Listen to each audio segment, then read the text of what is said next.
It's time for Around the Ozarks news, brought to you by the Springfield Greene County Park Board, Thompson Sales, Kitchenland USA, and Smouse Foundation Repair and Waterproofing. Here are your hosts, Ethan and Sarah Foreheads. Hello, everybody. It is Grace and Blasky this morning filling in. Blasky, our video producer, thank you very much for helping me out this morning. Not a problem. Happy to be here. Yeah. All right. Let's get into it. Springfield police and Greene County deputies were busy early yesterday morning after a stolen vehicle was spotted near Glenstone and Cinderella in Springfield. Deputies tried to pull it over, but the driver took off, leading them on a short chase. And it ended around 4 a.m. yesterday near East St. Louis Street, just off of Glenstone, where the car left the road and crashed into a grassy area. 3 people took off on foot, and one of them was caught and is now in custody. The car's owner showed up at the scene and said it had been stolen from their driveway sometime between 8 p.m. and midnight Monday night. Luckily, no injuries were reported due to the crash. Good deal. Well, an Ozark woman has been sentenced to 30 days in jail for her involvement in a fatal crash that happened in May of 2021. Marjorie DeWitt entered an Alford plea to voluntary manslaughter and tampering with evidence in connection to the crash that killed 22-year-old Mercedes Luna. Now, although she did not admit guilt, the Alford plea acknowledges that there was enough evidence to convict her. Now, a Greene County judge approved the deal, noting the emotional toll of the ongoing case that was taking on the victim's family. So investigators said that Luna died after swerving to avoid DeWitt's SUV, which was illegally passing a FedEx truck on a no-passing stretch of Highway 125 between Rogersville and Stratford. Now, Luna's car did crash into the truck, and she passed away at the scene. Now, authorities said that DeWitt left the crash scene and later tried to cover up her involvement.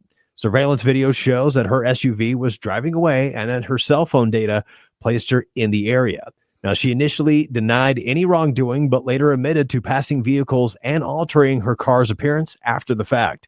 Now, Luna was just days away from graduating from Drury University and had been a student teacher in the Logan-Rogersville School District. She had plans to become a first-grade teacher. It's a very, very tragic story. Yeah, very sad story. And it's been going on, it says like 4 years now. So I'm glad at least the family can have some sort of closure at this point. Super sad. Right. Absolutely. All right. The August 5th election is coming up very quickly for cities in the Ozarks. Just to pinpoint one specific issue that I saw, voters in the Ozark School District will have a key decision to make that affects teachers. On the ballot is a question shifting school funds that could directly impact teachers' pay without raising taxes. The measure is question 1 and would allow the district to move money from its debt service fund into an operating fund. While the move technically increases the operating budget by 20 cents, the overall tax rate stays the same because it's a reallocation, not a new tax. I saw a quote from the superintendent that she kind of compared it to moving something from a savings account to a checking account to kind of cover this change is what she likened it to. The catch is, though, because of state rules, the district can't make this adjustment without voter approval. So if passed, the change would give the district more flexibility with its budget and help boost pay for teachers and staff, something that many in the community say is badly needed to stay competitive and retain quality educators. So be sure and go out and vote on August 5th, no matter what city you're in, but especially that issue if you are in Ozark. 100%. 100%. Well, the Boys and Girls Club of Springfield will continue to receive federal funding for their after-school and summer programs, despite a recent scare that had families and staff kind of holding their breath. Now, the funding supports programs at Fremont and Williams Elementary, serving nearly 400 kids in the town. Now, things were uncertain for a bit. An unexpected delay on the federal level kind of held up the money for over 2 weeks. But thanks to some strong advocacy efforts nationwide, the funds are now moving forward. But again, there is a catch. Future funding is still at risk. Now, the proposed 2026 federal budget will eliminate the only dedicated stream of funding for after-school and summer learning. So instead of lumping it in with other educational programs, which could mean fewer resources for other kids who really kind of need it the most. So they're going to kind of put everything together and kind of fund it one way, and that could cause an issue. So city leaders say that they are focused on long-term sustainability and will keep fighting for the support for their kids and the families that all depend on it. Yeah, the Boys and Girls Club of Springfield do amazing things. We work with them here and there. So I really hope that they can keep it going through 2026 as well. All right. Ethan mentioned last week that the City of Springfield Storm Debris Volunteer Day was rescheduled, and now it's officially happening tomorrow, July 24th. The purpose of this workday is to assist residents who are physically unable to move the organic debris to the curb from all the recent storms. The deadline to request that assistance, though, has already passed, but they are still accepting volunteers to go help these people.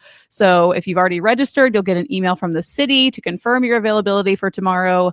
But additional groups and individuals can still sign up to volunteer, and you're encouraged to register for either a morning shift, which would be about 7:30 to 11:30, or an afternoon, which would be about 1 to 5 p.m.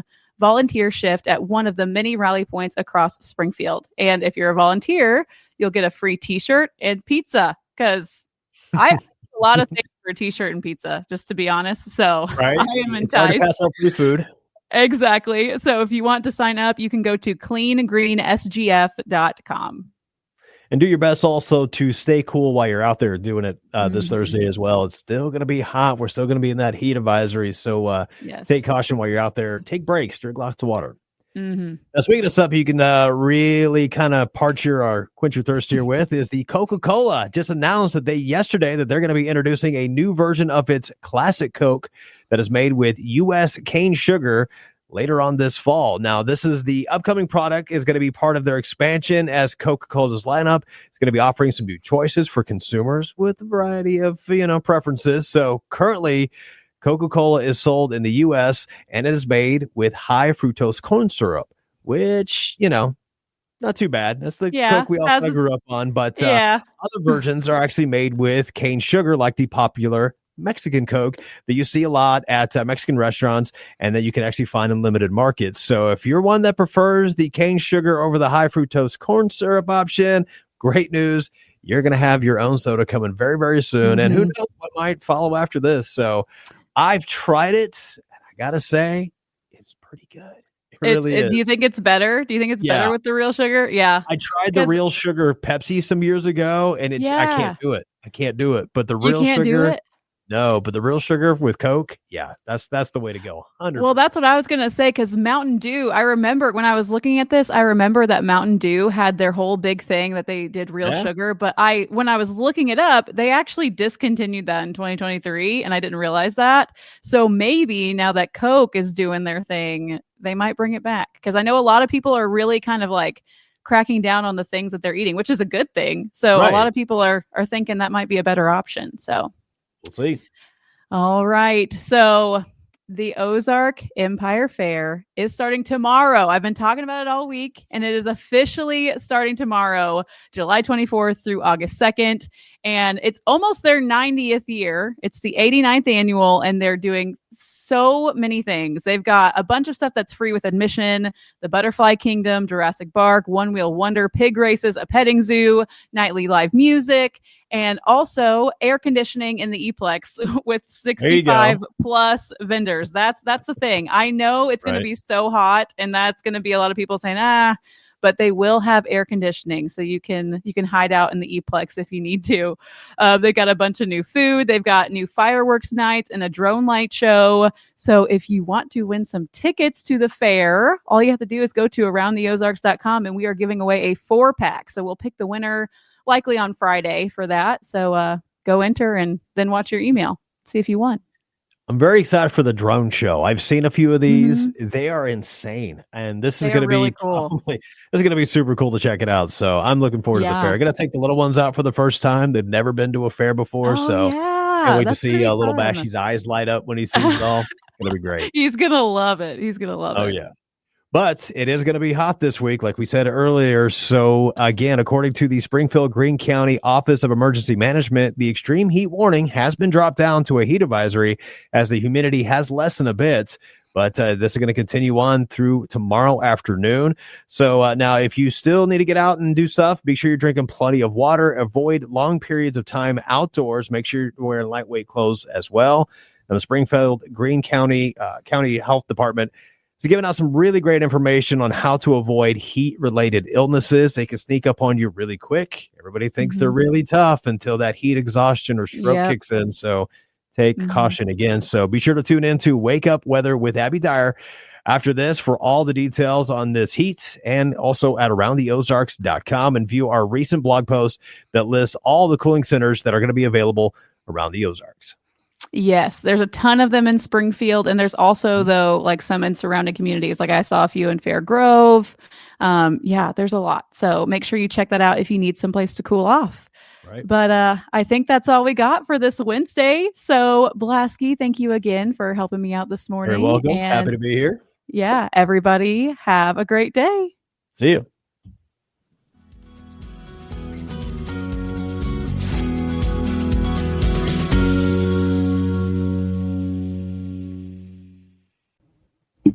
It's time for Around the Ozarks Wake Up Weather, brought to you by Command Family Medicine, Heating and Air Paramedics, and Taylor Grubaugh Chevrolet. Here's your host, meteorologist Abby Dyer. Good morning, everyone. Welcome to your Wednesday in the Ozarks. It is July 23rd, and we are waking up in the mid-70s. Once again, it is going to be a hot and humid day. I sound like a broken record, but we just cannot get this pattern to change in the Ozarks. So we're heading to the mid-90s today.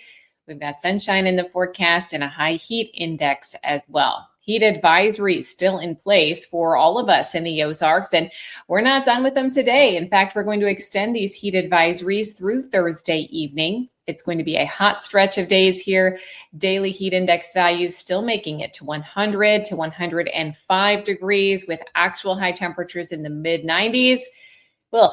Too hot to be outdoors in this type of heat. And if you have to be, make sure you're using all the precautions. As we look at the weather map today, there's not a whole lot in the way of rain chances for the Midwest. We are securely under this big bubble of hot air, the ridge of high pressure that I was referencing earlier in the week.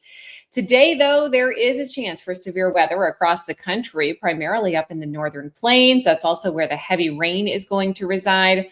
Also a chance for heavy rain for our friends in the southeast. Hot and above average temperatures are likely not just the next couple of days or through the end of the week, but really through the end of the month.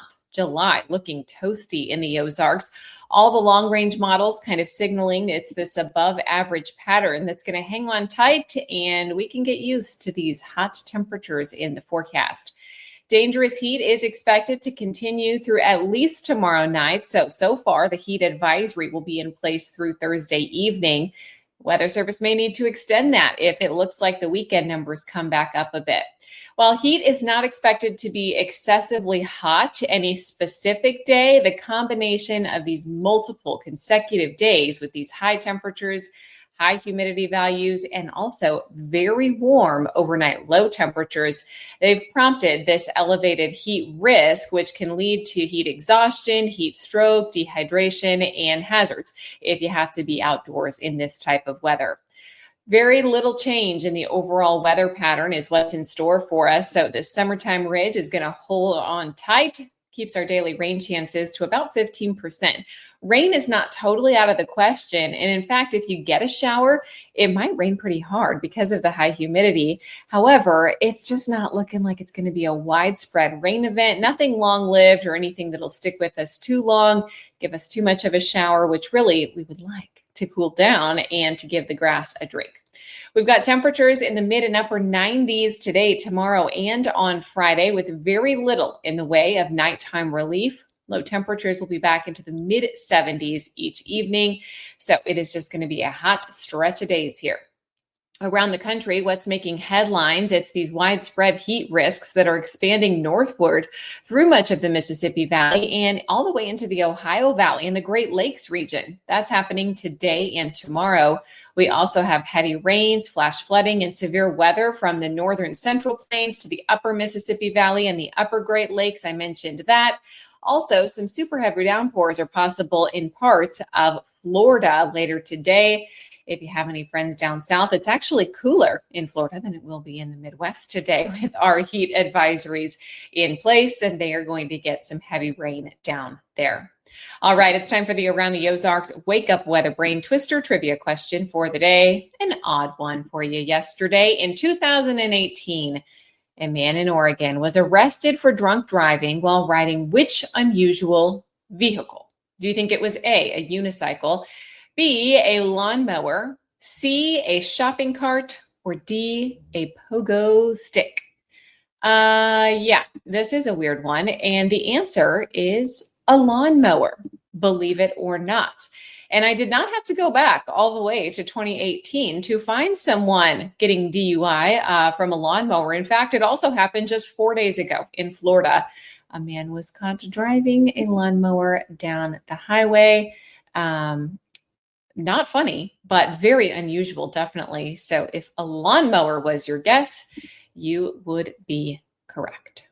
All right, here's the next chance for your brain twister trivia question. In 2007, a woman in Florida called 911 3 times because her local McDonald's ran out of which menu item? Which one was worth a call to 911? Do you think it was A, chicken McNuggets, B, a Big Mac, C, a French fry, or D, a McFlurry?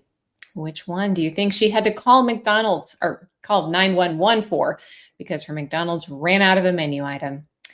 You can let me know your guess. That's at aroundtheozarks.com. I want to shout out our sponsors today, Command Family Medicine for keeping us healthy, Heating and Air Paramedics for keeping us cool, and Taylor Grubaugh Chevrolet for keeping us safe on the roads in these hot temperatures. And thank you for listening to Around the Ozarks Wake Up Weather this morning. Find a way to beat the heat today. Stay cool, everybody. I'll be back to chat with you first thing early tomorrow.